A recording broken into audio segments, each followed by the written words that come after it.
Tú Vale. dices que Gaia Rooms nació de una intuición, que los hoteles podían ser más eficientes y al mismo tiempo más humanos. Fruto de mis incrementos patrimoniales gracias a la venta de compañías. Y la primera inversión que hice fue comprar un hostal. Y ahí tenía un problema. Era una Pioneer muy apretada. Ingresos reducidos, en un hostal de 8 habitaciones que haría 8.000 o 9.000 euros al mes. Y tenía 3 empleados que se comían la mitad de la Pioneer. Este es el germen de un proyecto que en apenas 4 años ha llegado a 93 edificios y 1.350 habitaciones. En el episodio de hoy, Enrique Domínguez, fundador y CEO de Gaia Rooms. Hospitalidad irracional para un modelo que tiene su propia demanda. Este podcast es posible gracias a eMascaró, una compañía para la que cada uno de sus proyectos es un viaje a Ítaca, un camino lleno de aprendizajes, transformación e innovación. Y como creadores de proyectos digitales que son, apoyan el emprendimiento y la transformación, porque el camino, el viaje, es más importante que la meta en sí. Enrique Domínguez, CEO de Gaia Rooms. ¿Cómo estás, Enrique? Muy bien, encantado de estar aquí contigo. Pues lo mismo te digo que, oye, nos ha costado un poco cuadrar agendas, pero mira, Sí. aquí estamos, ¿verdad? Sí, sí. Mira, a mí me gusta siempre empezar con pues, conocer un poco a la persona, su origen y todo esto. Entonces creo que tú eres salmantino, que estudiaste en la Universidad de Salamanca y también en la Universidad de Oviedo. Sí. Tienes formación como ingeniero de sistemas, si no me equivoco, pero vaya, cuéntame un poquillo cómo es esto. Sí, bueno, ese es el comienzo de la vida profesional, ¿no? Que empiezas haciendo una carrera y por donde te llevan un poco pues, los padres más conservadores, que quieren darte una buena educación, que tengas una carrera pues, que tenga salida en el mercado y que puedas ganarte la vida, ¿no? Básicamente es como su legado, y siempre me lo repetían. Y hice ingeniería informática. En Salamanca no estaba la superior cuando yo estudiaba y me tuve que ir a Asturias. Y la verdad es que fue fantástico. Y a partir de ahí pues fui programador durante, pues no sé, 4 años aproximadamente, o 3 años y medio, antes de empezar a montar compañías en Internet. Así que mi comienzo es, pues, como, supongo, como el de muchísima gente, ¿no? Que empieza a trabajar para terceros y de repente pues alguien, concretamente Nacho González Barros, que es el fundador de InfoJobs, pues me despertó, me llamó, me quiso reclutar en un principio como programador y acabé siendo su socio, entre comillas, aprendiz de empresario en Internet y montamos la primera compañía online. Y a partir de ahí, pues yo he hecho muchas cosas con socios, sin socios. ¿Pero era InfoJobs o era otra compañía No, inicial? era otra compañía. Justo él acababa de vender InfoJobs y quería sacar un job site, un constructor de job sites para empresas americanas, que era pues, la sección de empleo de la web corporativa, y lo hicimos. Vale, esto fue en 2005 más 2004, o menos. 2003, sí. ¿No? Luego también es curioso que decía que mis padres siempre decían que estudiara, oye, ahora cuéntame, pero claro, ingeniería informática, tu padre a lo mejor, no, o me equivoco, a lo mejor te decía, tienes que ser médico, Exacto, abogado, no es lo que esperaba, no es lo que esperaba. No es lo que esperaba, pero Eres tú cumpliste. Eres médico y lo que me decía es, vamos, lo que esperaba a lo mejor es tener otro hijo médico, ¿no? Y la verdad es que a mí me apasiona la medicina. Ah, él es médico, qué casualidad. Él es médico, sí, curiosamente. Oye, Pero bueno, pues salió informático. Por lo menos era de la parte más disruptiva que había en estudios, ¿no? Imagino bueno. que te gustaba mucho el mundo de la informática, lógicamente. Sí, bueno, de hecho empecé industriales. Empecé ingeniería industrial. Me gustaba más el mundo de los motores, de la mecánica. Y en primero estaba en un colegio mayor y mis compañeros empezaban con Linux. Y bueno, en la época de la prehistoria de la informática. Y empezábamos con Linux y ahí me enganchó muchísimo y me pasé a informática. Oye, hablabas un poco de tu trayectoria, que comentaste que habías empezado con este proyecto. Sé que en 2005 pues, fundaste un metabuscador, luego vino Trovit, Hotel Tools, Restalo, El Parking y ahora Gaia Rooms. Eso es. Eres un emprendedor nato. Sí, le cogí gustillo. De hecho, para mí es de lo que más me atrae profesionalmente. Intelectualmente, te diría. O sea, trasciende lo profesional.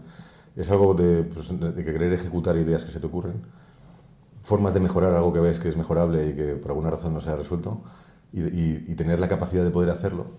Es una suerte tremenda. Y en la parte de Internet, en la parte de programación, todo lo que tiene que ver con informática, hasta ahora ha sido posible que una sola persona o un equipo muy pequeño de gente sea capaz de transformar una industria o de aportar muchas mejoras o grandes transformaciones. Y yo me imagino no sé, una época homóloga con la electrónica a Nikola Tesla, que se lo pasía pipa, ¿no? Diciendo, acabo de descubrir la electrónica. Y empezando a jugar con eso. Son épocas como muy privilegiadas. Sí, la diferencia es que él lo tuvo un poquito más difícil para tener éxito. Desde luego. Fue más explotado. Estuvo bastante más explotado y a lo mejor no supo. Era seguramente un genio, ¿no? Que no supo darse cuenta de cuánto. De tener autonomía, ¿no? De la parte más de negocio, seguramente. Pero vivió una revolución y fue partícipe, fue el que le impulsó, yo creo que la persona que más lo impulsó de la electrónica. Y luego pues, hemos tenido diferentes fases o diferentes tecnologías. Y a mí me tocó de lleno Internet. Y todos los que estuvimos ahí y le dedicamos energía, tiempo y ganas, más o menos creo que nos ha ido bien. O sea, quiero decir a nivel de negocio, porque era un campo abonado, todo estaba disponible. Y si tocabas el mundo del empleo, pues mira InfoJobs. Si tocabas el mundo de la inmobiliaria, antes o después, pues mira Idealista. Si miras cualquier sector que se te ocurriera, cualquier negocio que se te ocurriera que se llevase a Internet, tenía su sitio, porque Internet es otra dimensión del mercado, ¿no? Es esto que dicen de estar en el momento justo, ¿no? Sí, o saber leer un poco qué opciones hay. Sí. Y la verdad es que me ha gustado mucho aprovecharlo. Muchas de estas compañías pues las desarrollaste, crecieron y luego fueron vendidas. Luego tampoco quiero entrar en esto, pero que muchas, pues oye, que si se ha vendido por 11 millones de euros, que si no sé qué, que si no sé cuántos. Pero yo creo que tu primera experiencia más en el sector hotelero fue Hotel Tools. Sí. ¿Verdad? Sí, bueno, antes de eso, y gracias a la experiencia por la que descubrí que Hotel Tools tenía un hueco en el mercado, fue con una colaboración que hice con Hotel Silken, que es una cadena hotelera pues muy respetada, que tiene muy buena reputación, que llevaba muchos años ya antes de que yo empezase a colaborar con ellos, y tuve la suerte de que pues, el equipo directivo me dejó en mis manos toda la parte de e-commerce, toda la parte de venta online, porque no existía. Entonces los hoteles no tenían venta a través de Internet, tenían venta a través de agencias, comerciales, empresas, incentivos, tenían un montón de canales de venta, pero el online era como, estaban haciendo Booking. En esa época se vendió Booking, para que te hagas una idea, en 120 millones. Se vendió en el 2008 por ahí, o 2007. Fíjate qué incipiente, ¿no? O sea, ¿a qué se le ocurriría hoy valorar Booking en 120 millones? Pues eso, los fundadores lo vendieron en ese momento. Fíjate qué pequeña revolución vivieron en 3 o 4 años.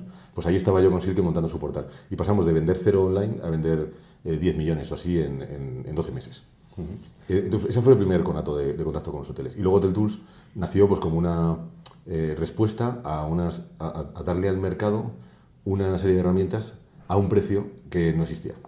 Eran herramientas pues, muy caras, solo al alcance de grandes cadenas. Y los hoteles pequeños, los hoteles independientes, los que estaban en provincias, pues no podían pagar, no les cabía en la PNL el pago de esas licencias.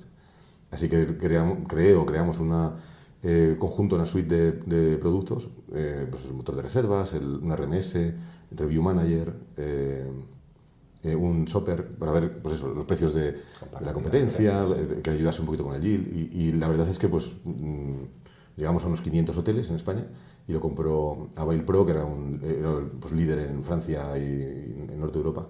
En cuanto a herramientas, tiene un channel manager relativamente reputado, o tenía, y se interesó, y a mí también me interesó venderlo porque llegamos como al tope de lo que podíamos vender y nos convertimos y entramos, y esto es una cosa que a mí me está sorprendiendo ahora, ¿no? Que haya tanta disputa o tanta interés en software SaaS de hotelero, cuando para mí yo intuía que habíamos llegado a una competencia perfecta, en la que un cliente que yo dejaba se lo cogía a otro y el que yo cogía era porque se lo quitaba a otro. Y estábamos ahí como intercambiando los clientes. No sé, pero bueno, lógicamente pues ahora ha crecido mucho el mercado hotelero, no solo en hoteles, sino también en apartamentos turísticos y en otro tipo de oferta vacacional, vamos a decir, o de disfrute temporal de inmobiliario.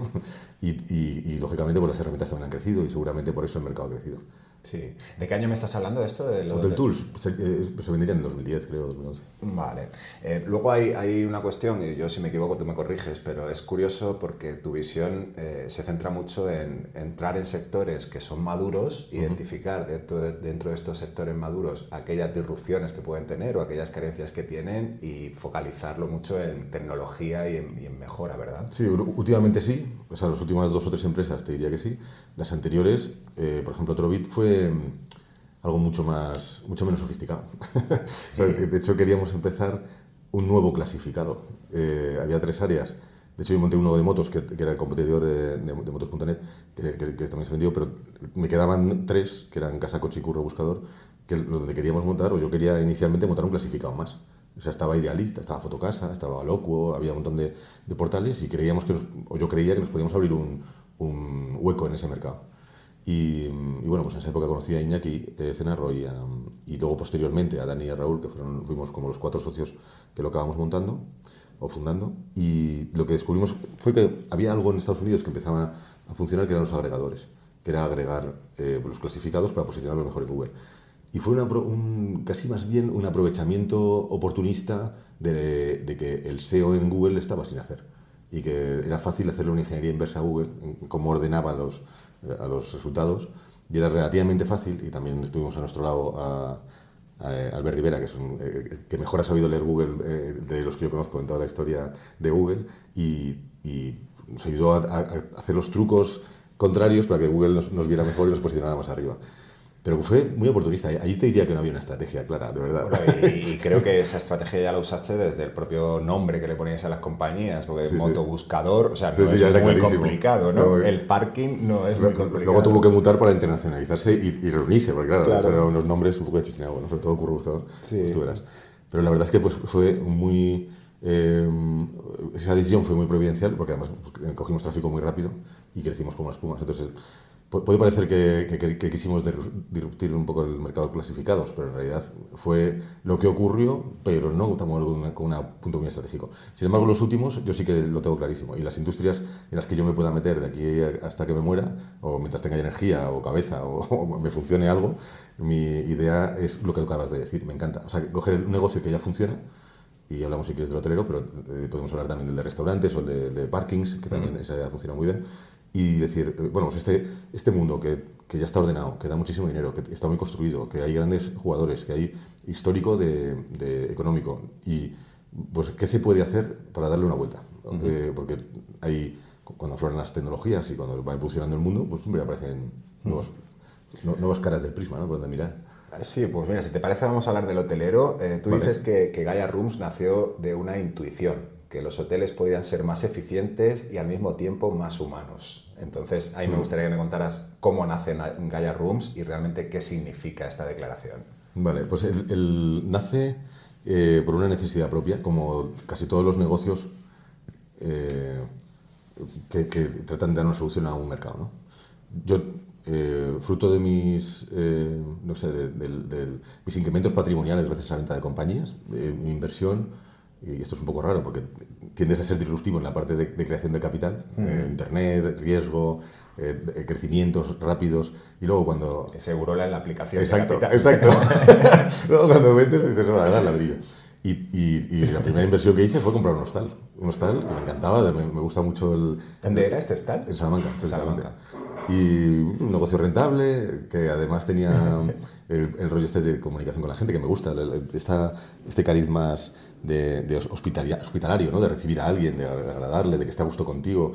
Es una relación constructiva puramente, no hay destrucción, todo es bueno. O sea, es raro que puedas darle una mala experiencia partiendo de ahí. Luego puedes equivocarte con la limpieza, equivocarte con el mantenimiento, que a Dios se le caiga el techo encima. Pueden pasar muchas cosas malas, pero a priori es difícil pensar en componentes negativos en la hospitalidad. Entonces, lo compré por eso y ahí tenía un problema, que era una P&L muy apretada. Ingresos reducidos, en un hostal de 8 habitaciones que haría 8.000 o 9.000 euros al mes de media, y tenía 3 empleados que se comían la mitad de la P&L. De facturación, dices, ¿no? Sí, la mitad de los ingresos iban a la persona. Entonces fue cuando tú ya lo montaste tal y como... Bueno, al principio lo experimenté. Simplemente aprendí sobre tener una hostal propia y de hecho, cuando... fíjate, eso fue empezando Réstalo. Y luego pasó el parking, o sea que pasaron 8 años o así, en el que yo tenía ese negocio, lo tuve, vi que la gestión de personal era un coñazo total y decidí alquilarlo. Se lo alquilé a otro explotador y estuvo ahí abandonado, siendo de mi propiedad, explotado por un tercero durante 7 años en la fresquera. Y cuando vi que empezamos con el proceso de venta del parking, me pareció que era el siguiente negocio que podíamos disruptir o intentar mejorar. Y era tratar de recortar ese gasto inútil de una persona atendiendo 8 habitaciones en una recepción 8 horas, tontería. porque no hace nada, de verdad, es que no es que yo quiera acabar con el trabajo del ser humano, es que el ser humano ahí aporta muy poco. Y de hecho aporta poco y está tan cansado y está tan agobiado de estar ahí 8 horas que incluso está amargado. O sea, es la persona que ni siquiera va a ser amable a priori. O sea, de hecho, tu visión es más de utilizar al ser humano para aquellas cuestiones que aporte valor, Claro, y lo que que aporte no inteligencia, aporta valor... que aporte trabajo o aporte con su inteligencia. Entonces, una de las cosas más características de Gaia Rooms es pues, la complejidad, o no complejidad, pero sí que mucho la estructura de tipo tecnológico que tenéis. Sí. Gaia Rooms, ¿tú consideras que es una gestora de hoteles o es una compañía tecnológica? Es buena pregunta. Y de hecho la historia de Gaia Rooms, si te lo cuento, verás que empieza por algo tecnológico. Sí. Que lo que trata de hacer es tomar uno por uno todos los procesos que intervienen en una transacción de tipo hotelero o tipo, no sé, hospedaje. O sea, desde lo que importa para encontrar el establecimiento y reservarlo, hasta lo que hace falta para que esa persona entre en su habitación, con toda la parte jurídica de firma de condiciones, pagar, recibir las llaves, firmar las condiciones de la estancia, luego la salida, luego lo que ocurre después de la salida, la limpieza, mantenimiento si se estropea o algo, y la puesta de nuevo en venta, una vez revisado y que todo está de nuevo preparado para el siguiente, y luego iterar, que son las reservas y es la bebida que se repite una y otra vez en los hoteles, ¿no? Eso está rodeado de procedimientos, desde los procedimientos de limpieza y mantenimiento post estancia, como los procedimientos de puesta de revenue para que ese hotel o ese hostal se venda al precio adecuado, y todos esos procedimientos, apoyados por tecnología, se hacen más eficientes y se hacen más perfectos y se hacen más mejorables y perseguibles y medibles, y por lo tanto pues puede ser muy bueno en la aplicación de los procedimientos más básicos. Y eso es lo que empezamos haciendo, con pura solución tecnológica. De hecho, el primer nombre que tuvo este invento fue Cerberus, no Gaia Rooms. Y era una empresa pura de servicios tecnológicos.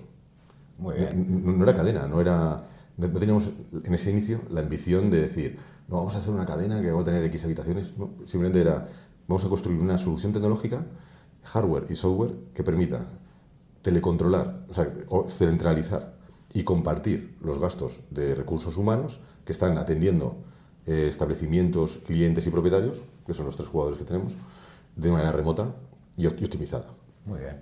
Toda la parte de procesos que comentas, luego te preguntaré con más detalle, pero lo que sí que creo que de forma inteligente dejaste un margen, o no te complicaste mucho la vida, fue toda la parte de comercialización, que Correcto. creo que fundamentalmente dijiste, bueno, esto ahora mismo lo vamos a externalizar, Sí. pero luego ya te preguntaré. Más que externalizar, me voy a apoyar en Booking. Me voy a apoyar Es que en me Booking. llenan los hoteles, a mí, a mis clientes en ese momento. O sea, mis Luego, clientes,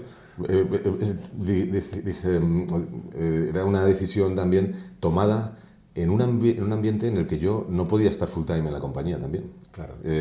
Porque tú estabas en ese momento vendiendo el parque. El parque. Sí, que bueno, lo pusimos a vender, generamos el cuaderno de venta ya en el 19 y se nos paró en seco con la pandemia, lógicamente. Estábamos con varios interesados en la compra y el 15 de marzo pues todos dijeron, vamos a dejar los procesos quietos porque... ¿Me equivoco? ¿O esta la acabasteis vendiendo a Mafre, puede ser? No, a Mutua de Leña. Ah, sí, perdón.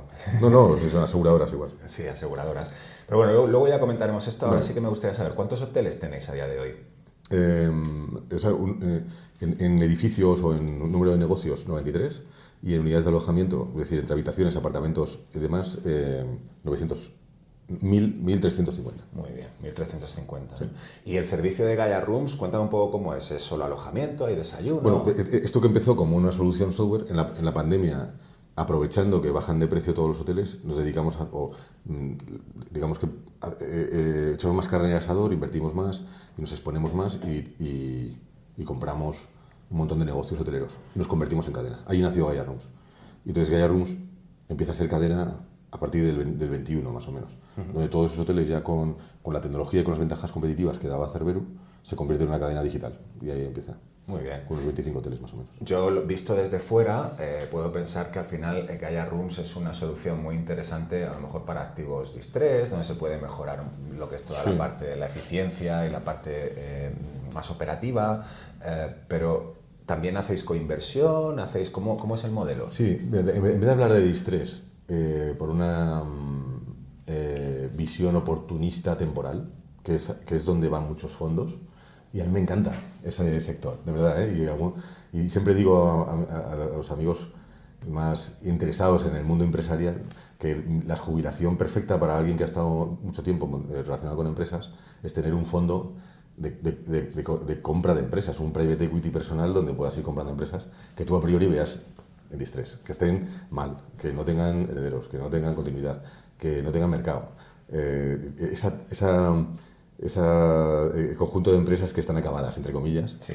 y entrar ahí y tratar de darle la vuelta para decir, a ver, cómo lo puedo agregar, cómo puedo hacer lo que sea. Y me parece una forma de vivir una jubilación activa fenomenal. Pero no es la intención de esto.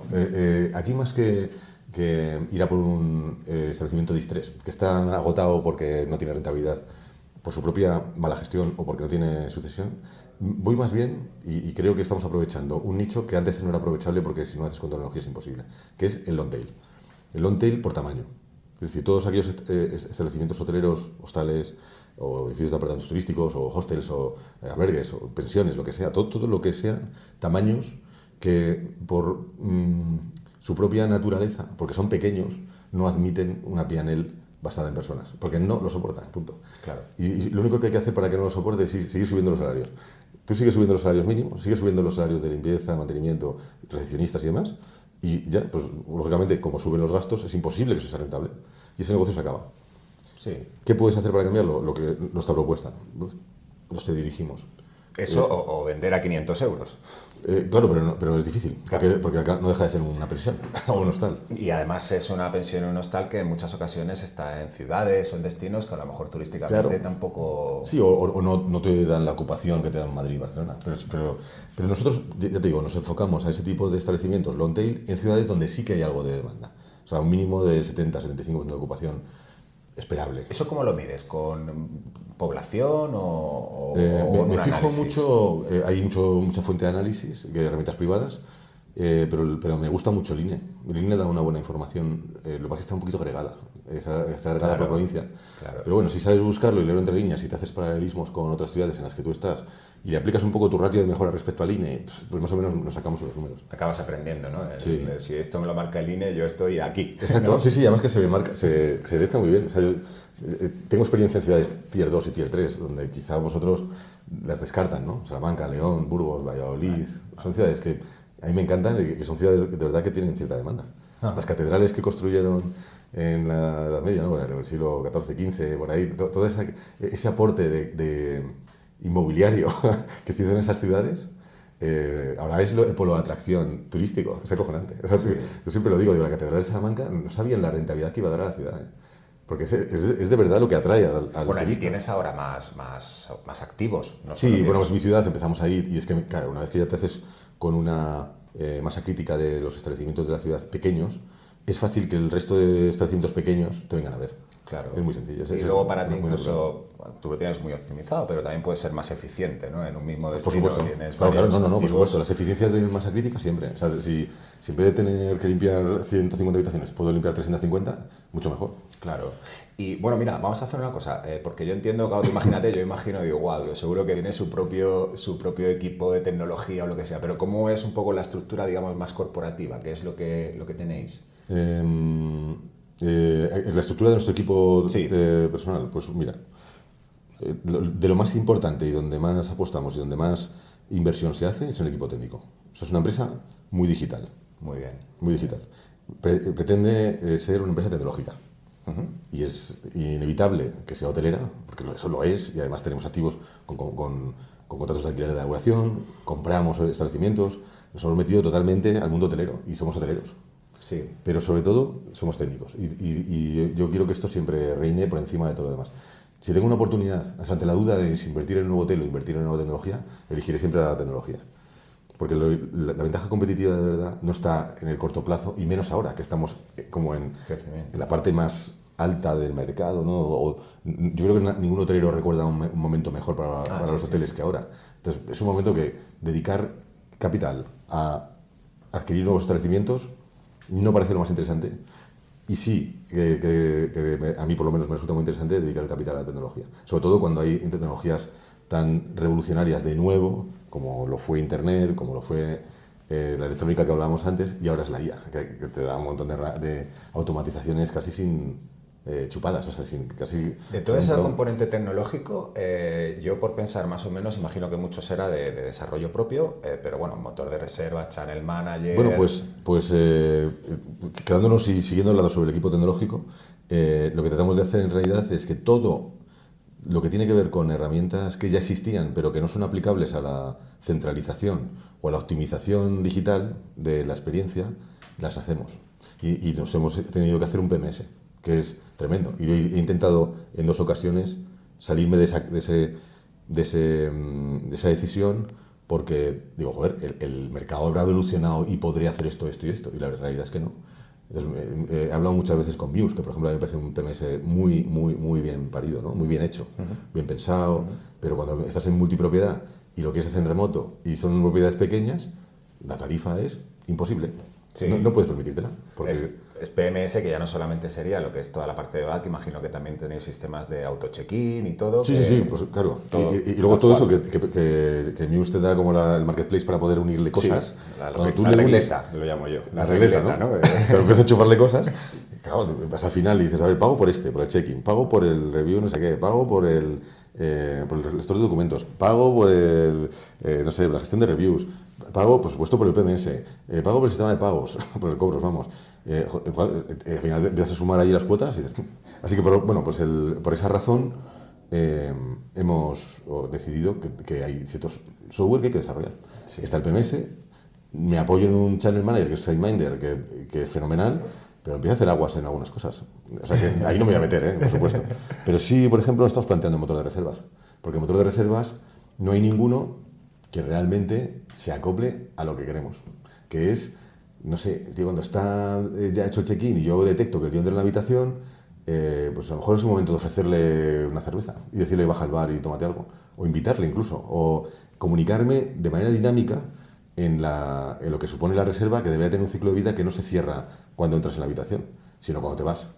Porque es lo que pasa cuando vas a un hotel, ¿no? Tú dices, toma una cerveza en el bar, apúntamelo a la habitación. Me voy a cenar, apúntamelo a la habitación.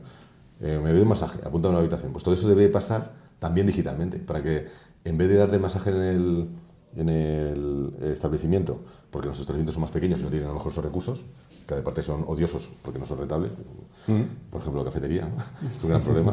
Pero yo sí que me gusta y lo hacemos, hacer un acuerdo con la cafetería al lado, o con el parking de al lado, o con el gimnasio que está cerca, y esa experiencia que quede dentro de tu transacción o de tu, no sé llamarlo transacción, o de tu estancia, y que todo eso esté contratable o usable o utilizable o disfrutable dentro de ese rango de 3 días que vas a estar en esa ciudad.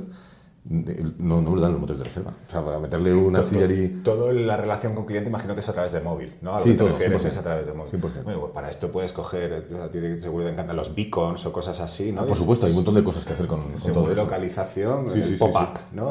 Claro, y mandarle la señal adecuada, lo que sea. Y gracias a los QRs o gracias a las interacciones digitales, pues irte al gimnasio y no tener que ni hablar con cuando hemos entrado hoy aquí, ¿no? Que entras en un torno y te detecta por la cara o te detecta por tu QR en el móvil o por lo que sea. Sí, aquí si vienes a menudo acabará detectándote por la cara, claro, verás. Claro. Pero sí, la digitalización, esa es la clave. Una cosa que me ha llamado mucho la atención, bueno, me ha llamado la atención, me gustaría hablar contigo, es que hablabas de la cafetería. Claro, entiendo que también en muchas ocasiones lo que ocurre es que en hoteles, según las estrellas que tienes una serie de exigencias de servicios, entre las cuales puede ser tener cafetería, restaurante. En tu caso, casi que mejor no tener más de una estrella, 2 estrellas. Las evito totalmente y las odio ese negocio. Me encanta disfrutarlo como cliente, me encantan las cafeterías, los bares y los restaurantes, me encantan como cliente. Pero para mí son de los profesionales que más respeto se merecen.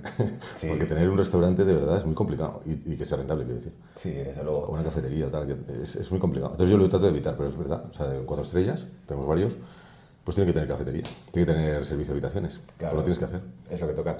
Claro, y hablabas de rentabilidades, también puedo pensar que con este modelo que has creado, los márgenes de sobrefacturación que tienes, evidentemente van a estar todos tus hoteles por encima del 50%. De UP. De UP, sí. Bueno, pero tampoco mucho más, ¿eh? Porque luego tienes el alquiler, es que el alquiler es durísimo. El alquiler es el... Bueno, el GOP está por delante del alquiler, perdona. Pero los costes de operar que es como donde tienes todos los gastos de lavandería, ¿no? Lavandería, limpieza, suministros, mantenimiento. Es difícil bajar del 40%. Es muy difícil que todo eso se baje del 40% de tu income, ¿no? de tu gross. Sí. Entonces, le empujamos unos puntos. Yo sí que gano puntos y sobre todo lo más importante es que viabilizamos negocios que no son viables para otra forma de operar. Como somos a priori de los pocos, vamos a decir, yo no quiero decir que soy el único, pero de los pocos que nos metemos en una ciudad como Burgos a intentar reunir 200 habitaciones en establecimientos de este tipo, pues puedo optar a alquileres más baratos. Claro, yo imagino que al final hablábamos de facturación con unos márgenes sobre GOP que van a estar pues por encima del 50 Sí. y luego sobre ese GOP los alquileres probablemente te van a quitar entre un 60 a un 70. Eso. O sea, dependerá de cada establecimiento. Claro, dependerá, pero puedes ajustar más porque no hay tanto hotel o tanto hotelero o tanto gestor En interesado en negociación. esos activos, claro. En negociación. Y de hecho la propia inmobiliaria también le cae este comportamiento. Claro. Entonces, como imagínate el edificio de 15 habitaciones en la calle principal de Burgos, ¿no? Una peatonal cualquiera, de las que van a la Plaza Mayor o de las que están enfrente de la catedral. Y ese activo era un hostal viejo ya y se pone en venta. Porque pues, el propietario se va a jubilar, es mayor o ha fallecido y los hijos no lo quieren y lo venden. ¿Y quién lo compra? Un hotelero no es habitual que lo compre. Quien lo compra habitualmente es un constructor o un inversor que lo compra pensando en su buena ubicación para hacer vivienda. Sí, tal y como está el inmobiliario, muchas veces Claro. la transformación es a la inversa, ¿no? De pasar del Sí, uso, fíjate, del se uso está dando- hotelero sí. al La residencial. verdad es que por ese edificio estamos primero en hotelero. Te complica menos la vida, desde luego. Y hace años a oficinas. Y ahora ya las oficinas no importan. Los ciclos de mercado, Entonces, pero vaya. ese alternativo, ese competidor a la hora de comprar ese edificio, tiene, a diferencia de lo que yo puedo meter de CAPEX, tiene que hacer una transformación mucho más fundamental. Cuando dices lo que yo pueda meter de CAPEX es porque aplicáis esto que se llama el Kimoni, ¿no? De que vosotros, a lo mejor a ese propietario, o bien se compra el establecimiento, o también se da el caso de que dice, vale, yo me meto aquí, pero voy a poner tanto dinero en Bueno, yo hablaba más del inmobiliario, pero si lo llevas al alquiler, sí, claro, tienes que proponerle algo muchas veces al propietario para que te lo dé. Y también te Esa es la inversión. ayuda a tener unas rentas, a obtener unos alquileres, pues hombre, más adaptados a... Claro, más largos, más adaptados, más disfrutables. Pero lo que te quería decir es que al llegar al inmobiliario, lo que te encuentras es que el inmobiliario está abajo. Porque que va a entrar ahí a darle un uso alternativo tiene cambios jurídicos, cambios estructurales y tiene que hacer una obra muy fuerte y hacer mucho más CAPEX. Y es tiempo también. Tiempo y como al final estás solo con ese activo, pues baja el precio, toda la cadena de valor pues baja, es más baja. Y luego hemos hablado también un poco de cómo es la estructura, cómo son los márgenes, pero a nivel de precios yo entiendo que sois al mismo nivel, categoría o el mismo concept, también tenéis unos precios similares. Lo más alto que puedo. Y similar a lo que pueda tener tu competencia. Sí. O sea, una habitación cerca de la Catedral de Burgos, y hablo de Burgos porque ya me quedo ya con esa ciudad, ¿no? Pero tú, una habitación con una cama matrimonial, con moqueta chula como está en la habitación, con unas paredes recién pintaditas, con papel pintado, con un mobiliario agradable, moderno, con tu baño perfecto, con ducha perfecta, todo perfecto. Eso está, la Catedral de Burgos, y está igual que un hotel de una gran cadena que tiene 200 habitaciones juntas un poquito más allá. Ajá. Es lo mismo, el producto es el mismo. Lo que pasa es que está ubicado junto con otras 8 habitaciones o con otras 10 en vez de tener 200 a la vez. Claro. Y eso opera digitalmente. Pero lo que vas a vivir es una habitación en el centro de Burgos o en el centro de Vitoria. Claro, entonces tu propuesta básicamente La es misma. empleo de tecnología y lo que consigo es ser mucho más eficiente y tener un resultado mejor, porque el precio al final... Pero el precio no tengo por qué tocarlo. No quiero ser low cost, no quiero que me catalogues como, no sé, a lo mejor un posicionamiento tipo B&B que se posiciona low cost en las afueras de la ciudad. Claro. Hablábamos que, bueno, antes de nada, ¿y el tipo de cliente que tú tienes cómo es? Lamentablemente no lo elijo. O sea, me encantaría decirte, no, es un tío sofisticado, de alto poder adquisitivo. Es el que es el mismo cliente muy parecido que el que va al hotel de al lado. Sí. Sí, mira, nosotros lo analizamos y va creciendo el número de usuarios repetidores, que además tenemos un montón de bondades que aplicamos cuando ya la experiencia es digital, que sí que eso lo comentamos, pero ese número de usuarios repetitivos que eligen Gaia porque es automático, porque no tiene que dar explicaciones a nadie, porque entran ágilmente y porque no tienen que hacer esperas ni burocracia, ni nada. la tasa de repetición está en un 15 o un 20. No, es todavía pequeño. No tenemos la generación de marcas suficiente. Es que somos enanos, en realidad. No, pero en realidad lo que yo deduzco de lo que me cuentas es que mucho de tu cliente, vamos a llamar fiel, podría optar al mismo precio al hotel de enfrente, pero es que incluso tu servicio para él es justo lo que necesita y Claro. lo que quiere, ¿no? Sí, sí, es agilidad. Hay gente que lo elige, de verdad. Lo elige porque no quiere pasar por una recepción o quiere llegar tarde y no llamar a nadie. Claro. Yo llego muy tarde a los hoteles. O sea, habitualmente lo que hago, llego a una ciudad, si voy viajando, aprovecho el día, hasta ceno con alguien de la ciudad y al final acabas llegando al hotel a las 12 o la 1. Claro. Oye, pues cuéntame alguna de esas bondades a las que dices con tus repetidores. Bueno, una muy, muy importante. Bueno, sabes que la ley esta de hospedajes pues te obliga a poner ahí hasta la fecha de caducidad de tu DNI, cosas que no sabes ni dónde está en el DNI, Sí. o el número de no sé qué, o si vas con un chaval de 5 años, ¿no? Pues si tu parentesco con él, qué grado de no sé cuántos, quién es el tutor, no sé qué, o sea, el grado de relación que tienes cuando viajas con un niño. Y si llevas, estás acompañado por amigos o por tu pareja o lo que sea, tienes que hacer el check-in de todas las personas, entregar la documentación, la fecha de expedición, la fecha de caducidad del DNI de tu novia o de tu mujer o lo que Talla sea. de zapatos, todo. Casi todo. Y bueno, esto pues da una oportunidad también a la digitalización, porque es un coñazo. Es como todos los coñazos, todo lo que son tedio, todo eso enseguida vuelve a lo digital, porque elimina el tedio, entonces es muy, muy conveniente, ¿no? Y como la conveniencia gana siempre, pues tú te vas a lo conveniente.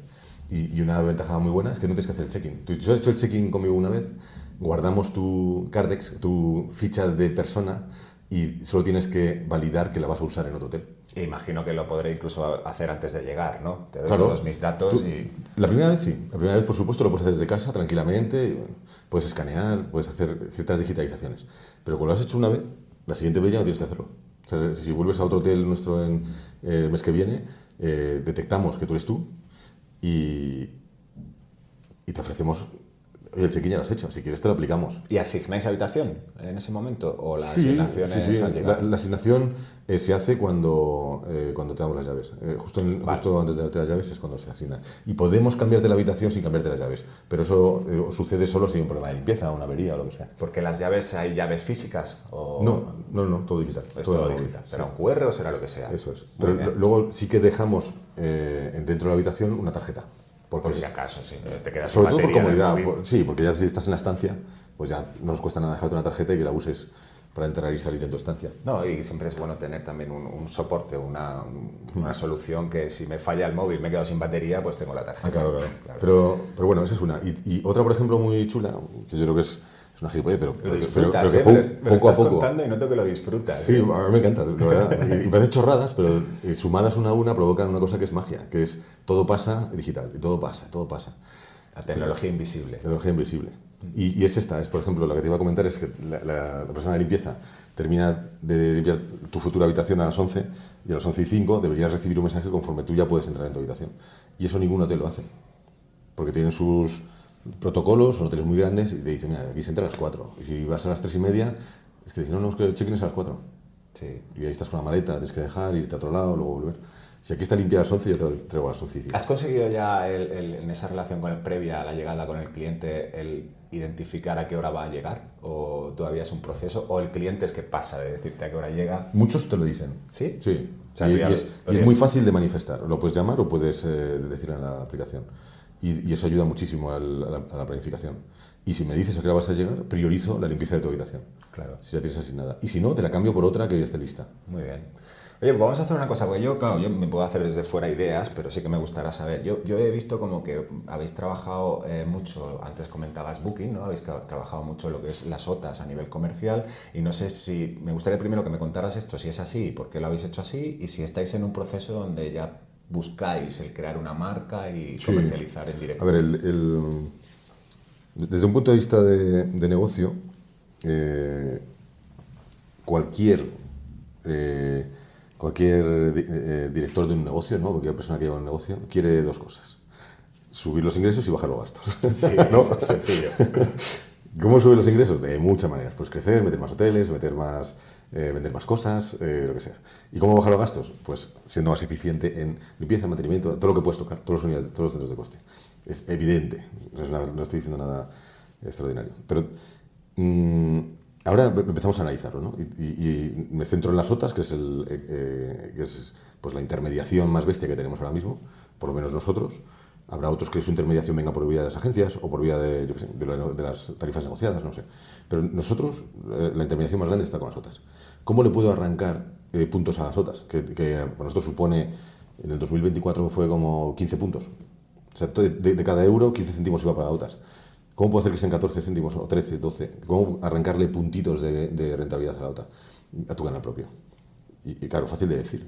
¿Cómo construyes tu marca canal propio? Como tú has dicho, con marca, con facilidad, con mejores ofertas, con valores añadidos, con más información, con todo lo que puedas hacer que mejorar la alternativa, que es la OTA. ¿Por qué alguien te va a reservar en directo en vez de en Booking? Cuando en Booking reserva todos sus hoteles y le dan puntos y le dan no sé qué, y pagan y es seguro y si tiene un problema le devuelven dinero. ¿Cómo compites con eso? Pues construyendo tu marca y tus valores y ofreciendo un poquito más que lo que te da Booking. Complicadísimo, muy complicado. Oye, pues cuéntame otra cosa también que me parece muy interesante, porque este año, según he visto por ahí, tenéis previsto cerrar con 24 millones de facturación, 2,5 millones de EBITDA, el año pasado 12 millones de facturación, 1,2 millones de EBITDA, habéis mejorado algo los márgenes, pero sí que habéis multiplicado por 2 la facturación. ¿Esto qué es? ¿La incorporación de nuevos establecimientos que habéis tenido? Sí, hay dos vías de crecimiento, como decíamos antes, ¿no? Del gross y de reducir gastos. Unos tienen que ser por la maduración de los propios negocios. Crecemos mucho, desde el 22 para acá o principios del 23 crecemos mucho y hay un fenómeno que se produce cuando arrancas un hotel que quieras o no, aunque lo compres y lo quieras hacer al vuelo y no pararlo ni un solo día, se produce un ramp-up. O sea, siempre que entra en tu poder por tu propia, pues, no sé, cultura o por tu forma de trabajar, pues el primer año no es el mejor, es el peor y va subiendo. Claro. Y ese ramp-up pues, lo sufres. Y cuando pasa su segundo año, te provoca una subida natural de que ha madurado dentro de tu gestión. Y eso es una de las vías. Otras vías, tenemos viento de cola, no hay ningún mérito. O sea, hay mucha más demanda, los precios suben. Cuando sube la demanda y la oferta más o menos se mantiene, pues los precios suben, estamos subiendo precios y eso también pues, nos deja más margen. Y por último, pues, estamos incorporando nuevos establecimientos, muchos, porque es nuestra razón de ser. O sea, nosotros tenemos que crecer porque no somos grandes. Claro. Parece que nada gilipollas, pero es que hay gente que... Yo he leído mucho artículo últimamente, sobre todo a raíz de lo que le ha ocurrido a Sonder. Digo, no, es que esas empresas que quieren crecer rápido. Digo, no es que queramos crecer rápido. Yo me siento un poco aludido porque digo, yo quiero crecer rápido. Es que tengo que crecer rápido. No puedo crecer lento, es que soy pequeño. Cuando tú eres pequeño tienes que crecer rápido. Si no creces rápido, no eres nada. Entonces, está muy bien tener un negocio que ha ido orgánicamente de padres a hijos y que o sea, a lo mejor tiene hoy 5.000 habitaciones y que lo ha hecho poquito a poito, bueno, fenomenal. Pero yo en este sector, ahora mismo, y queriendo aprovechar la ventaja del long tail, o voy rápido o no lo hago bien. No, eso hay una frase de Amancio Ortega precisamente que dice algo así como que la mejor forma de asegurar la vida de una empresa es el crecimiento. Sin ninguna duda. Y la mejor forma de matar una empresa es el crecimiento. Hay que tener cuidado. Mira, y antes comentaba, yo tenía aquí apuntado que eran unas 900 habitaciones, antes has comentado que algo más de 1.000. Sí, 1.300 y pico. 1.300, pero sí hay una previsión de crecimiento hacia unas 4.000 en los próximos... Sí, pero porque es más o menos el tamaño que te permitiría en España tener una suficiente oferta en todas las ciudades. Claro, porque tengas en todas las ciudades importantes tengas una base de oferta que pueda permitir a cualquier persona que nos pueda permitir a nosotros construir la marca para que cualquier persona que se sienta atraído por esa propuesta de valor pueda ir a cualquier ciudad sin tener que decir aquí es Gaia, no hay Gaia, no hay Gaia. Y ese mantener, claro, tú tienes muchas ciudades o ubicaciones que son lo que se suele llamar esas zonas B, o tienes bastantes, pero ¿quieres mantenerte porque ves que la oportunidad está ahí o consideras...? La oportunidad, estoy seguro que está ahí. Me encantaría tener Málaga. No tenemos nada en Málaga. Tenemos Flex Living, porque tenemos otra marca que se llama Gaia Stays para Flex Living, sí. Y sí que estamos en Málaga. He intentado entrar con Gaia Rooms y seguiré intentando, pero es muy difícil. Sí, muy difícil. Que no lo descartas evidentemente, no, pero supuesto. La oportunidad real o donde más demanda de tu tipo de servicio o oferta está en ciudades... Sí, donde están los hoteles pequeñitos y a buen precio y donde puedes realmente sacar una ventaja poniéndolos en valor gracias a la tecnología, está ahí. Muy bien. Y estamos descubriendo también Portugal. Portugal. Tenemos ya 3 establecimientos en Oporto y la idea es seguir creciendo alrededor de Oporto, en ciudades similares a Salamanca o a Burgos, que comentábamos antes, Y de nuevo, pues, Lisboa sería genial, pero imposible. O sea, optamos a precios de alquiler o compra que son demasiado altos. Es exponerse demasiado cuando tenemos mucha oportunidad en lo pequeño y en ciudades riesgos. Oye, antes has comentado inteligencia artificial y evidentemente, como entenderás, yo no quiero dejar pasar la oportunidad de estar sentado contigo, que es más que visible que tienes una muy buena visión sobre la tecnología. ¿Tú cómo crees que puede afectar el mundo de la inteligencia artificial al sector hotelero y en qué ámbitos, ¿no? ¿En dónde ves tú que va Bueno, a al sector romper? hotelero y a cualquier sector, ¿no? Sí. La verdad es que cualquiera, pero en el hotelero, que es de lo que hablamos, pues va a afectar frontalmente a todos los aspectos, como todas las tecnologías. Pero para mí, desde mi experiencia o lo que estamos tratando de impulsar dentro de Gaia Rooms, lo estamos haciendo como de 4 o 5 maneras. Una es que tengo plena consciencia, soy capaz de tener plena consciencia de cuáles son las conversaciones que se tienen con los huéspedes diariamente, ¿no? O sea, una persona que recibe una llamada, un mail, un WhatsApp, un mensaje a través de Booking, con un operador nuestro, con una persona de atención al cliente, un telerecepcionista, vamos a decir, se graba, se analiza y se clusteriza, se resume gracias a la IA. Y esto es una cosa trivial. O sea, esto hace 2 años ya se podía hacer y nosotros llevamos haciéndolo pues 1 año. Esta es la primera aplicación. Todas las conversaciones, todas, si son conversaciones de voz, se transcriben, y si son de email, se analizan directamente en texto. Es verdad que a la IA le viene bien hacer una traducción, porque es mejor clusterizando y es más preciso a la hora de crear esos clústeres. Y con ese procesado, yo soy capaz, de manera muy analítica, esa clusterización, la IA me ayuda a agrupar dónde tengo los problemas, dónde tengo los asuntos de los que se trata. Pues hay 500, tenemos cada día, no sé, o cada semana analizamos son 6.000, 7.000 conversaciones. Esas 6.000 conversaciones, ¿de qué han ido? Hay 500 que han ido sobre el check-in, hay 500 que han ido sobre el agua caliente, 500 que han ido sobre la piscina, 1.000 que han ido sobre las diferentes cuestiones que hacen que un huésped tenga que ponerse en contacto contigo. Muchas tienen que ver con el pago, con el no encuentro el aparcamiento. Son problemas que dices, a ver, el aparcamiento no se encuentra. Hay 1.000 llamadas cada semana, esto hay que ver qué pasa. Analizas, tienes la capacidad de analizar las 1.000 llamadas, que antes humanamente sería más difícil. Lo podrías hacer, pero no sería rentable. Sin embargo, aquí puedes resumir y decir, sintetízame estas 1.000 llamadas, ¿qué pasa? No, que no encuentran la puerta. Vale, pues vamos a hacer señalítica para que lleguen a la puerta. O vamos a mandarles un mensaje mucho más descriptivo o un vídeo de cómo llegar a la puerta porque no llegan. Ese tipo de análisis es uno de ellos. Y eso lo hacemos con IA, un uso muy trivial, lo puede hacer cualquiera. En relación con cliente. Fíjate, hay una frase tuya por ahí que he cogido aquí, hay varias, pero esta es la que creo que voy a aplicar ahora, que dice, la comunidad se ha convertido en un nuevo canal de distribución. Yo pensaba que me ibas a comentar el que la inteligencia artificial puede incidir muy, muy claramente en todos los procesos comerciales. Quiero decir, la comercialización pasa de ser un proceso puramente transaccional a uno relacional, ¿no? Quiero decir que esta IA al final te va haciendo todas las sugerencias de compra, ¿no? Sí, pero claro, ese, por ejemplo, ese aspecto, me encantará aprovecharlo cuando lleguemos, pero no hemos llegado a él. Todavía no. Claro, pero es verdad, totalmente. O sea, la IA te conoce, entre comillas, lo que haces, analiza todos los prompts que le das, analiza tu perfil, como información, tiene la mejor posición para ofrecerte algo. Y es así. Pero no estamos todavía en la parte agéntica, que es lo que ahora mismo sería lo más en boga, ¿no? Del uso que le puedes dar a la IA. Te estoy hablando de usos mucho más triviales, como es análisis de conversaciones, como puede ser también, por ejemplo, que todos nuestros protocolos, toda la forma de trabajar, ¿qué pasa si te tengo que devolver una fianza, por ejemplo? O sea, cuando te quedas muchos días en un apartamento turístico nuestro, o vas a tomar a lo mejor 4 o 5 apartamentos, tomamos una fianza, porque puede haber daños o y lo protegemos con una fianza. ¿Cómo es el protocolo de devolución de esa fianza? ¿Cómo funciona? Bueno, pues tú lo puedes definir, lo definimos perfectamente en un proceso, un procedimiento, pero eso se tiene que aprender el operador, se tiene que aprender cada operador nuevo que viene a trabajar y debería cumplirse.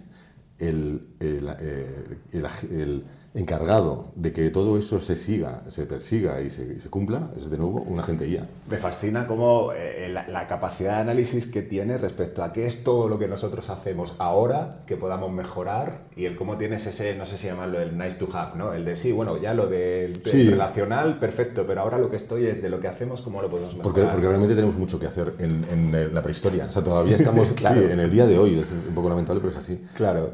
Me encantaría estar hablando de algo mucho más sofisticado, pero de verdad que tenemos un problema de procedimientos. Los sabemos, los conocemos, los documentamos perfectamente, pero luego al aplicarlos depende del humano que lo aplica. Claro. Que estará en remoto y lo tendrá más controlable porque está en tu oficina, ¿vale? Pero es que hace su capa un ensayo porque pues ese día no está motivado y no hace caso al procedimiento. ¿Es esto lo que tú consideras hoy por hoy más crítico en tu compañía? ¿Mejorar todos estos procesos? En la parte digital, sí. En la parte digital, definir, fíjate, definir, hacer mantenibles, porque los procedimientos van cambiando con el tiempo, que sean comprensibles para un operador humano y sobre todo para la IA, y luego que sean enseñables, que se puedan enseñar y se puedan comunicar. Porque son muchos, es que hay mucha casuística. Luego te empiezas a pensar y dices, a ver, el protocolo de limpieza, el protocolo de incidencia, de una incidencia con con alguien que se encuentra con incidencias, el protocolo de unos objetos perdidos. Protocolo, ahí tenemos ya 300 o así, y no vamos ni... O sea, tengo la sensación de no haber ni empezado. Claro, genial. Enrique, y si mañana pudieras mejorar algo del modelo actual, no tiene por qué ser exclusivamente la parte digital. ¿Del nuestro? Sí, del vuestro. ¿Qué es lo que sería o en qué estás trabajando? ¿Cuál es ese reto que aparte de la tecnología te quieres plantear? Independizarme del tedio humano, fíjate, porque el tedio a la hora de gestionar asuntos no es apetecible. Entonces, la persona, como te digo, que tiene que gestionar la enésima llamada relacionada porque el check-in no ha funcionado, el pago el huésped no se ha aclarado o estamos haciendo algo mal, eso provoca un tedio en el operador que hace que se frustre, ¿no? Diga, joder, qué coñazo, la cuarta vez que explico cómo se tiene que entrar en este parking, la cuarta vez de que digo cómo tiene que pagar. Esa eliminación y sustitución de ese tedio por mecanismos optimizados para que no vuelva a pasar y aprender de eso para que rápidamente llegue la solución en cada pequeño aspecto de la comunicación que hay con el huésped, pues es de lo más difícil y donde estamos trabajando mucho. Y eso pasa desapercibido porque no se percibe de manera muy clara. Cuando digitalizas se ve claramente. Pero en los hoteles pasa lo mismo. O sea, en los hoteles estoy seguro que a nadie, después de hacer un check-in, tú le preguntas en ese momento, ¿qué tal? Y te va a decir, coñazo, macho, está aquí en la cola. Habrá uno que habrá estado 1 minuto y habrá otro que ha estado 10 minutos, con la maleta, cansado del viaje, con unas ganas de llegar a la habitación a hacer una ducha. Y está delante del recepcionista, y dándole el DNI, espérate, abre la mochila, busca el pasaporte, toma. Todo eso, estoy seguro que en ese momento te preguntas y dices, joder, me había sobrado esto. Claro. Por ejemplo, yo no te digo nada si no encuentra la habitación o si lo que sea. Pero si ya entra en la habitación, ya se relaja, pues ya seguramente se le olvida esa mala experiencia. Pero no sé si alguien se ha parado alguna vez a ver cuáles son los puntos de más fricción de un huésped desde que entra hasta que sale del hotel. Y muchos de estos digitalmente se ven muy bien. Se ven. Y oye, toda esta estructura digital que estáis montando y que aplicáis a día de hoy a vuestros hoteles, yo interpreto que lo mismo el día de mañana también se pueden ofrecer como servicio a terceros. Quiero decir, a gente que os pueda contratar vuestra tecnología. Empezamos ahí. Cervero empezó haciendo esto para terceros y decidimos cerrarlo pensando que podía ser una ventaja competitiva. Lo cierto es que nuestro primer aporte a la eficiencia o a la optimización de esas primeras operaciones fue tecnológica en el sentido de poder abrir con el móvil y tal, y esto ahora mismo pues es una commodity. O sea, ha pasado la ventaja competitiva basada en abrir el remoto. Esa tecnología es muy evidente, ¿no? Exacto. Pero ahora tienes la IA. Si la IA lo aplicas muy bien a tus procedimientos, de nuevo te generas una ventaja competitiva temporal. Y así con la tecnología. Temporal. Totalmente. Sí. Aquí la muralla china... Aquí eso está claro. Aquí no existe. Pero sí, te generas ventajas competitivas que te permiten operar un poquito más eficiente durante un tiempo y estar atento a la siguiente. Ese es el proceso de innovación al final. Sí. Es una tecnología que irrumpe, se asienta y lo que antes era un valor diferencial ahora es un commodity. Tú imagínate Tesla que se hubiera dormido en los laureles y hubiera dicho, oye, tengo el coche eléctrico, me voy a dormir. No puede ser. O sea, tienes que seguir aportando. Oye, vamos a volver un poco atrás porque antes comentabas de los contratos en alquiler. Vosotros tenéis alquiler, tenéis gestión, imagino que tenéis alquileres tanto fijos como mixtos, tenéis un poco de sobre todo. Fijos, sí. Sobre todo fijos, ¿no? ¿Es lo que más trabajáis, alquileres? No, estamos bastante igualados. Digamos que el negocio hotelero, desde el punto de vista inmobiliario, tiene 3 patas o 3 fases. La fase inmobiliaria, que eres el propietario; la fase de rent to rent, donde alquilas al propietario y tú tratas de hacer un alquiler más caro a base de menudeo, de vender por noches. Sí. Y luego tienes la parte de gestión, que es el negocio donde a ese alquiler eres capaz de darle mucho más valor, porque reduces las estancias a 1, 2, 3 noches y le subes muchísimo el precio. Claro. Y generas ese diferencial. Y eso lo hace la operadora, ¿no? Entonces, yo me gustaría crecer en la parte más fácil, que es operar hoteles, que no son míos ni tengo contrato de alquiler. Eso sería, digamos, la vía de crecimiento más rápido. Y por ahí tenemos gente trabajando para prospeccionar y dar servicio a gente. Lo único que pido, o lo único que exigimos a cambio, es abanderar el establecimiento. O sea, si yo te gestiono tu hotel y tú quieres tener la P&L, me parece bien, yo te ayudo, te quito el personal, te quito los gastos de personal, te gestiono la limpieza de tal manera optimizada, pero tiene que ser Gaia Rooms. ¿La limpieza es personal propio o lo tenéis externalizado? Tenemos una empresa, hemos tenido que crear una empresa de limpieza y una empresa de mantenimiento. Que es vuestra. Que es nuestra. Vale. Y que tampoco es lo mejor del mundo. Bueno, no es el mejor negocio del mundo. No, pero da servicio. Ahora, si yo pensara, hablabas que había 1.300 habitaciones, más o menos, ¿qué porcentaje aproximado hay de lo que es hotel-hotel? No flex living ni apartamento, lo que son hoteles, ¿cuántas habitaciones? No, o sea, turístico para miniestancias son todas. Luego tenemos además el flex living con otras 160 o así. Y ahí somos más jóvenes. Y por de lo que estamos hablando, por concluirlo, ¿cómo es la estructura de personal de lo que es la unidad de negocio, de lo que es el hotel? La gestora, ¿no? Sí. En el hotel no hay nadie. O sea, la P&L de la rent to rent no tiene personal, en ningún caso. Pero operativamente, limpieza. Tiene gastos todos elásticos, todos relacionados con los ingresos o con el uso, variables. En el caso de la gestión es un 10% del income, de los ingresos. En el caso de la limpieza es un X por limpieza. En el caso de mantenimiento suele ser tanto por necesidad, o sea, por intervención.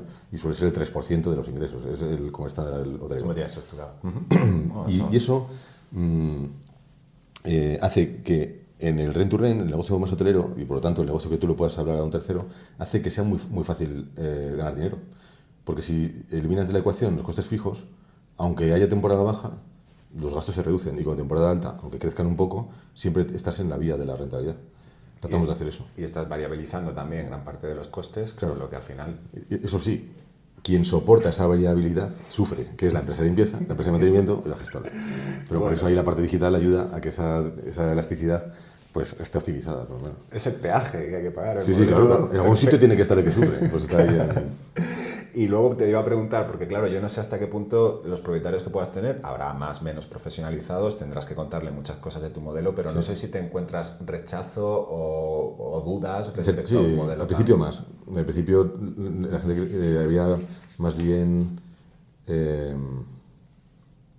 pues una falta de confianza en el modelo, como pensando que si no había un recepcionista la experiencia iba a ser negativa, iba a dar muchos problemas, iba a hacer que se quemase un establecimiento. Claro. Y digo a nivel de mercado, y incluso a nivel literal también, que ardiese y no hubiera nadie allí para atenderlo. Y la realidad es que hemos tenido que romper esa barrera, y se rompe a veces a base de experiencia. Miles y miles de reservas hechas en remoto ya pues dan confianza. Y cuando ya vas teniendo un track record, tú ya llegas y dices, oye, mira, que tengo aquí 96 hoteles y estos son los números, ¿no? Estamos tirando y tranquilos, que no pasa nada. Y este es mi tipo de propietario, que es como tú, vamos. Vale, lo entiendo. Y está muy bien también que se comuniquen entre ellos. De vez en cuando hacemos algún desayuno para que se conozcan. ¿Ah, sí? Sí, y está bien. Está muy bien, bueno, que se quiten los miedos unos a otros. Oye, Enrique, y en todo este proceso de crecimiento que hablábamos antes, ¿cuál es tu mayor reto o tu mayor temor de cara a poder fallar? Bueno, como en todos los crecimientos, el mayor miedo es que te quedes sin la capacidad de sustentación, ¿no? Es como estás en un avión, va bien mientras existe el aire. Si el aire desaparece, entonces que desaparezca el mercado sería un gran inconveniente. Creo que no va a pasar. Creo que no va a pasar y por eso apuesto por este mercado. Me pasaba lo mismo con la movilidad. Yo pensaba que la movilidad iba a crecer y que se iba a digitalizar y que necesitaba eficientarse porque está creciendo. Y así ha sido, ¿no? Pero son premisas que te puedes equivocar y te quedas con todo el equipo. Sí. O sea, claro, si se te cae el mercado, o llega una pandemia, la pandemia es temporal, pero si se cae el mercado porque de repente España no es apetecible, o resulta que las costas españolas contaminan, o no sé, o cualquier cosa o tumban la catedral de Burgos, Burgos ya deja de tener interés turístico. Entonces, es un poco de coña, no quiero simplificarlo, pero, Bueno, en pero Burgos sí, se come del carajo. claro, tienes también la parte gastronómica, tienes la parte también muy de vida, ¿no? Sí. Pero si en algún momento pues la capacidad económica de nuestros clientes no le da la vida para poder, hay una crisis económica y no pueden viajar y tal, creo que será de lo último que se corten, pero si eso pasa, se te queda sin sustentación. Eso es el mayor temor de cualquier mercado, ¿no? Muy bien. Oye, y ahora ya, por ir ya concluyendo ahí, ahora mismo creo, si no me equivoco, estáis levantando capital y bueno, ¿y por qué ahora? No, más que no estamos levantando. Lo hemos levantado en el 2024, ha sido, digamos, el año, o incluso principios del 25, el año de equipar a las compañías con sus propuestas en la parte tecnológica con ampliación de capital con Bonsai, en la parte de rent to rent con una deuda estructurada con Caixa, en la parte de inmobiliario montando un fondo para comprar inmuebles. Pero ahora que lo tenemos, lo estamos ejecutando, sin más. Y estamos ejecutando con mucha cautela. De hecho, la caja la tenemos bastante llena. Creo que no vamos a hacer mucha inversión alocada como está haciendo el mercado, y lo que sí estamos haciendo muy activamente es M&A. Sí, hacer un crecimiento inorgánico que nos permita dar un salto cuantitativo con empresas que a lo mejor están en una fase de salida, que pueda haberlas, y las hay, ¿eh? Muy bien. Tenemos pequeñas empresas, acabamos de comprar una en Barcelona que tenía 2 hoteles en Lloret, 2 hoteles en Sevilla, 2 edificios de apartamentos en Barcelona, y ellos estaban de salida, estaban cansados, agotados, ver una buena oportunidad para vender ahora y se lo hemos comprado. ¿Pero compráis lo que son los alquileres o lo que es ya todo Sí, el los activo? alquileres. En realidad compras el traspaso del negocio. Traspaso del negocio. Sí. Ujú. Y bueno, vamos a ver, Enrique, si tú, ¿qué hotel te gustaría abrir que todavía no has hecho?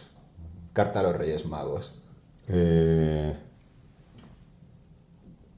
Muchos. Uno en Nueva York sería de lujo, ¿no? Decir, "Buah, tu modelo se ha expandido tanto que es viable en ciudades tan apretadas económicamente como Nueva York, en las que... ¿Grande?